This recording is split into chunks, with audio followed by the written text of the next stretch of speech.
যেটা বাল্যবিবাহ রোধের সরকারও এটাকে নিয়ে গুরুত্ব দিচ্ছে, এটাকে নিয়ে আপনার সম্প্রদায়ের মানুষ কী ভাবছেন এটাকে নিয়ে? এইটার মধ্যে দিয়ে একটা সচেতনতা তৈরি করা যে সর্বশ্রেণীর কাজীরা যাতে এটা ফলো করা যায়, এটা করলে সামগ্রিক উপকার হবে সবাই এবং ছেলেমেয়েরা বাঁচবে। সবচেয়ে গুরুত্বপূর্ণ হচ্ছে ছেলেমেয়েদের জীবন। তারা যদি না বোঝে ব্যাপারটা তাহলে আমরা বিপদে পড়ব। মায়েরা মনে করছে মেয়ে একটু বড় হচ্ছে, এটা আপদ বিধে করে দেওয়া ভালো, কিন্তু আপদ বিধে নয়, মেয়ে একটা সম্পদ। মেয়েকে লেখাপড়া শিখিয়ে জাতির সম্পদ তৈরি করাটা মায়ের দায়িত্ব, আমাদেরও দায়িত্ব। সেই জন্য যারা কাজী তারা যেন এটাকে প্রত্যাখ্যান করে আর নির্দিষ্ট সময়ের পরে যেন বিবাহের অনুষ্ঠান করে, এটা তৈরি করা, এটার জন্য বলা, সবাইকে এর জন্য এগিয়ে দেওয়া, এটা আমাদের কাজ। অ্যাকচুয়ালি দেখা যাচ্ছে এই সম্প্রদায়ের মানুষের মধ্যে অনেকেই যেটা বলছেন 18 বছরের নিচে অনেকেই বিয়ে করে নিচ্ছেন, যেখানে কাজী সাহেবরা প্রতিবাদ তুলছেন সেটাকে বাস্তবিত করার ক্ষেত্রে সেটাকে রাজ্য সরকারের কাছে আপনারা সেখানে পৌঁছে দেবেন মুখ্যমন্ত্রীর কাছে? অবশ্যই। সারা বাংলা মুসলিম ম্যারেজ রেজিস্ট্রার ও কাজী সোসাইটির 2 দিনব্যাপী রাজ্য সম্মেলন দীঘার সমুদ্র সৈকতের পথে হোটেল আলিশানের কনফারেন্স রুমে আজ অক্টোবর 16, আগামীকাল 17 তারিখ অনুষ্ঠিত হতে চলেছে। আজকের অনুষ্ঠানের আনুষ্ঠানিক উদ্বোধন করবেন রাজ্য সংখ্যালঘু কমিশনের চেয়ারম্যান তথা প্রাক্তন এমপি মাননীয় আহমদ হাসান ইমরান সাহেব। প্রধান অতিথি হিসেবে উপস্থিত থাকবেন মাননীয় বিপ্লব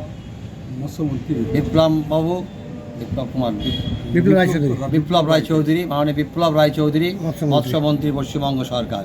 এছাড়া বহু বিশিষ্টজনেরা আসবে। ইতিমধ্যেই রাজ্যের প্রত্যেকটি থানা থেকে মুসলিম ম্যারেজ রেজিস্ট্রার ও কাজী সাহেবরা আমাদের অনুষ্ঠান মঞ্চে এসে প্রবেশ করেছেন। আমরা মূলত এই 2 দিন সারা রাজ্যে মুসলিম সম্প্রদায়ের বিবাহ নিবন্ধকরণ আরও সহজ সরলভাবে সরকারি নিয়ম মেনে ইসলামী নিয়মকানুনকে প্রাধান্য দিয়ে কীভাবে সম্পূর্ণ করা যায় সে বিষয়ে বিস্তারিত আলোচনা হবে। যার জন্য একদিকে যেমন কাজী সাহেবদের বিবাহ নিবন্ধকরণের বিভিন্ন খুঁটিনাটি দিক নিয়ে বিভিন্ন বিষয় নিয়ে এখানে আমাদের কর্মশালা হবে, অপরদিকে সারা রাজ্যে যাতে বাল্যবিবাহ আরও সচেতন করে তোলা যায় অভিভাবকদের, সে বিষয়ে একটা আলাদা সেমিনার হবে। তৎসহ আগামীকাল আমাদের রাজ্যের একাধিক মন্ত্রী, সম্মানীয় মন্ত্রীদের উপস্থিত হওয়ার কথা এবং আগামীকালও আমরা বিবাহ নিবন্ধকরণের বিভিন্ন বিষয় নিয়ে আলাপ আলোচনা করব।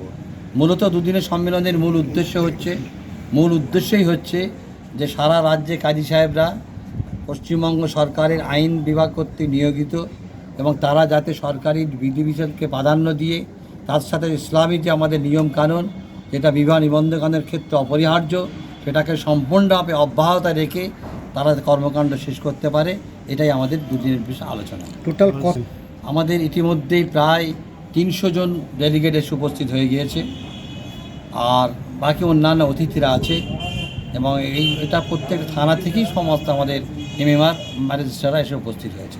এই সম্মেলনের গুরুত্বটা কী ভাবছেন? আগামী দিনে কী পথে হাঁটবেন? সম্মেলনের গুরুত্ব হচ্ছে যে আগামী দিনে আমরা যাতে আমাদের আমাদের দায়িত্ব সম্পর্কে সচেতন হতে পারি এবং রাজ্য সরকারের কাছে আমরা আবেদন করেছি। ইতিমধ্যেই আমাদের রাজ্যের যে আইন বিভাগ তার কর্মকাণ্ড শুরু করে দিয়েছে।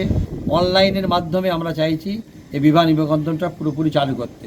অনলাইনের মাধ্যমে নিবন্ধকরণ শুরু হলে আরও স্বচ্ছতা আসবে, আরও নিষ্ঠাবান হতে পারবে এবং সাধারণ মানুষরা তারা খুব পরিষ্কারভাবে সহজ সরলভাবে পরিষেবা পাবে। তো আমাদের এখান থেকে মূল দাবিয়ে উঠবে রাজ্য সরকারের কাছে যত তাড়াতাড়ি সম্ভব অনলাইন প্রক্রিয়াকে ঠিক করে দেওয়া এবং যে সমস্ত কাজীরা 5 বছর 7 বছর 10 বছর ধরে কাজ করছে তাদেরকে পার্মানেন্ট হিসাবে নিযুক্ত করা এবং আমাদের ম্যারেজ রুলসের মধ্যে একটা আছে কোনো কাজীকে সর্বোচ্চ 68 বছর পর্যন্ত সে তার কর্মক্ষমতা চালিয়ে যেতে পারে। সরকারের কাছে আমাদের আবেদন থাকবে যারা অস্থায়ীভাবে টেম্পোরারিভাবে 5 বছর 7 বছর 10 বছর 15 বছর করা হয়েছে তাদেরকে অন্তত ম্যারেজ রুলস অনুযায়ী 68 বছর পর্যন্ত তাদের করার সুযোগ দেওয়া হোক। এটা আমাদের মাননীয় মুখ্যমন্ত্রীর কাছে আমাদের সম্মেলন থেকে দাবি উঠছে। আপনাদের সাম্মানিক বৃদ্ধির ব্যাপারে কিছু আলোচনা চলবে না? এই সেকশানে কোনো সাম্মানিক বৃদ্ধি বলে কিছু নেই। এখানে একটাই আছে যে বিবাহ নিবন্ধকরণ করতে গিয়ে একটা যে ফিস নির্ধারণ করা আছে সেই ফিসটাই আমরা নিই। পরিবর্তে গভর্নমেন্টেরকেও আমাদের একটা অনুদান দিতে হয়, সেগুলো আলাদা একটা সিস্টেম চলে। এখানে আলাদাভাবে কিছু সরকারি পক্ষ থেকে কিছু আমাদের ফি নির্ধারণ সিস্টেমটা নেই। না সেটাকে বাড়ানোর জন্য যে ফিজটা নিচ্ছে না হ্যাঁ, আমরা যেটা সেটা অনলাইন হলেই একটা সিস্টেম আসবে, অনলাইন হলে অটোমেটিক সিস্টেমটা চালু হয়ে যাবে, সরকারের কাছে দাবি রেখেছে। চালু হয়ে যাবে। সেটার জন্য আমাদের নতুন কমিটি ফরমেশন করা আর হবে কবে হবে? আজকে আগামীকাল আগামী আগামীকাল আমাদের সন্ধ্যার পরে আমাদের নতুন কমিটি গঠন করা হবে। দীঘাটা আমরা চয়েস করলাম, আমাদের বিভিন্ন সময় বিভিন্ন সম্মেলন বিভিন্ন জেলায় হয়, বিভিন্ন এলাকায় আমরা ঘুরে ঘুরেই করছি সারা রাজ্যে। এবছর দীঘা চয়েস করলাম, দীঘা একটা সমুদ্র সৈকত, একটা বিনোদনের জায়গা। এখানে মানে একদিকে যেমন আমাদের কর্মকাণ্ড নিয়ে আলোচনা হবে, অপরদিকে কাজী সাহেবরা অন্তত সারা বছর ব্যস্ত থাকে। এই ব্যস্ততার মাঝে যে দুদিন আমাদের থাকা বাধ্যতামূলক, এই দুদিন বাধ্যতামূলকের মাঝে কিছুটা দীঘার থেকে বিনোদন করতে পারবে, দীঘার আনন্দ উপভোগ করতে পারবে। রাজ্য সরকার দীঘা যাতে তীর্থ সকলের দর্শনার্থীরা আসে তাদের জন্য বিভিন্ন ধরনের পরিকল্পনা গ্রহণ করেছেন, সেগুলোও একটু অনুভব করতে পারবে, যার জন্য আমরা দীঘাকে প্রাধান্য দিয়েছি। তার নাম সৈয়দ সাজ্জাদ হোসেন, কার্যকারী সভাপতি, সারা বাংলা মুসলিম ম্যারেজ রেজিস্ট্রার, কাজী সোসাইটি।